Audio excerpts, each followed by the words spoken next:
Hello friends, welcome to my channel Lipi's daily infotainment. বন্ধুরা, নিশ্চয়ই সবাই খুব ভালো আছো, আমিও ভালো আছি। তোমাদের জন্য আজকে অসাধারণ একটা চিংড়ি মাছের রেসিপি নিয়ে হাজির হয়েছি। আর এটি আনারস দিয়ে তৈরি, বলতে পারো আনারসের মালাইকারি। তার জন্য আমি ছোট একটা আনারস নিয়েছি।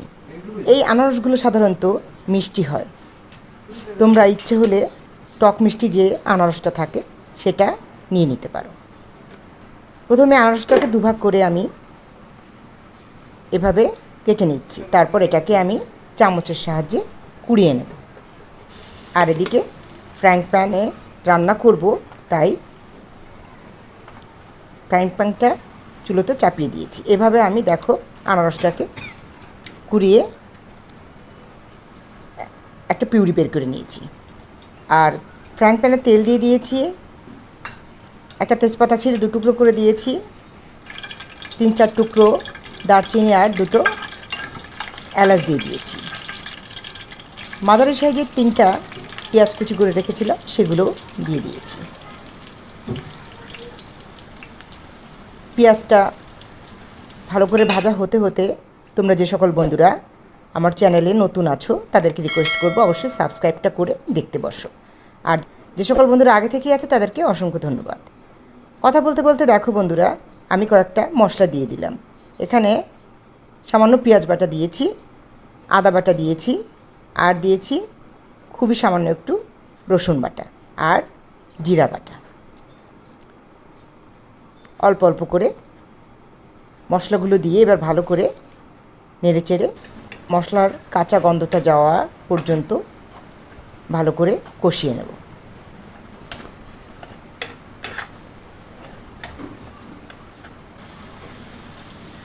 মশলাটা কষানো হয়ে গেলে এবার যে চিংড়ি মাছগুলো আমি একদম খোসা ছাড়িয়ে নিয়েছি সেই চিংড়ি মাছগুলো দিয়ে দিচ্ছি।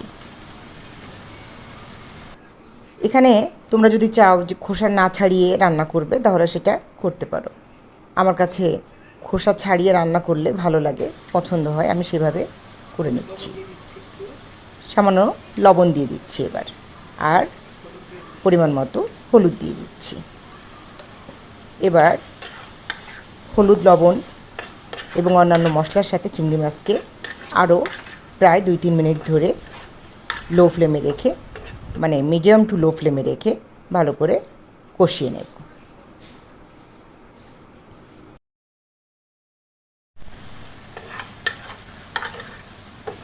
বাঙালি রসনা তৃপ্তির জন্য নানা স্বাদে, নানা গন্ধে, নানা বর্ণে, বিভিন্নভাবে বিভিন্ন ধরনের রান্না করে থাকি। মালাইকারি করি সাধারণত নারকেল দিয়ে, আজকে করে নিচ্ছি আনারস দিয়ে। এবার আনারসের যে পিউরিটা বের করেছিলাম কুড়িয়ে কুড়িয়ে, সেটাকে এবার অ্যাড করে দিচ্ছি। পুরোনো যে আনারস সেটা দিয়ে দিব।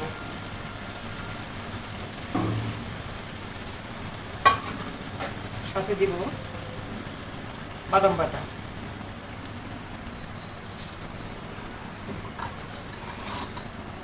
ধুয়েই ঝোল দিয়ে দিব।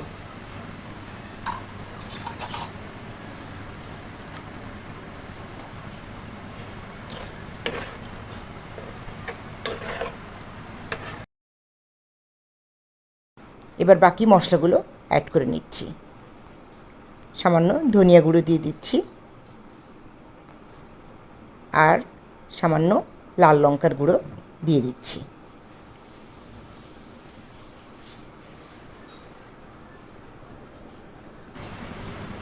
কাঁচা লঙ্কা,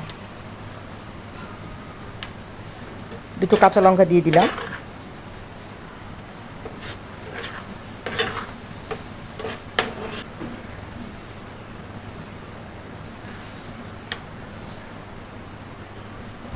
লবণটা একটু দেখে নেব, লবণটা লাগবে মনে হচ্ছে, তাই সামান্য একটু লবণ অ্যাড করে দিলাম।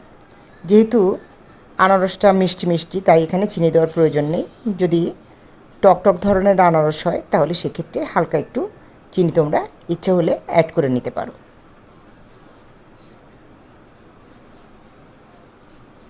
এবার সামান্য জিরার গুঁড়ো ছড়িয়ে দিচ্ছি উপর থেকে।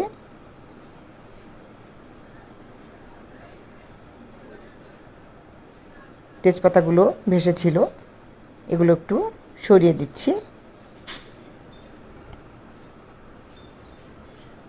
অনেকটাই প্রায় রেডি হয়ে গেছে। আজকের ভিডিও কেমন ছিল বন্ধুরা অবশ্যই কিন্তু কমেন্টস করে জানিও। ভালো লাগলে অবশ্যই লাইক দিও, শেয়ার করো ফ্রেন্ডস অ্যান্ড ফ্যামিলির সঙ্গে। লাস্ট মোমেন্টে কিন্তু আমি একটু গরম মশলার গুঁড়ো দিয়ে দিলাম উপর দিয়ে। এবার সার্ভ করে নেব। আজকের এই মালাইকারি রেসিপি কেমন ছিল অবশ্যই কিন্তু জানাতে ভুলবে না। আর বাসায় তৈরি করে অবশ্যই খাবে। আমার কাছে কিন্তু দুর্দান্ত লেগেছে, তাই তো তোমাদের কাছে তুলে ধরলাম, যাতে করে তোমরা যারা খাওনি এটা করে অবশ্যই এভাবে রান্না করে খেয়ে দেখো। এবার উপর থেকে একটু ডেকোরেশন করে দিচ্ছি। ছোট ছোট কয়েক পিস আনারস এভাবে সাজিয়ে দিচ্ছি। মানুষকে তো বুঝতে হবে যে এটা আনারস দিয়ে তৈরি, তাই এভাবে সাজিয়ে নিলাম।